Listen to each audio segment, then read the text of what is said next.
দোলা এবং যারা যারা পারফর্ম করলেন জিএ মাস্টার থ্যাংক ইউ আপনার পারফরমেন্স আমরা দেখবো এখন এবং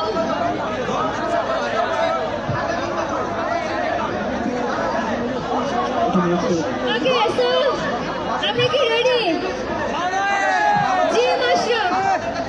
এবারে পারফর্ম করবে আপনি মাথায় ভালো পারফরমেন্স করে আর সেই ভালো পারফরমেন্স করার ফলে কিন্তু আপনারা দেখেছেন যে গ্লোবাল সুপার লিগটা একমাত্র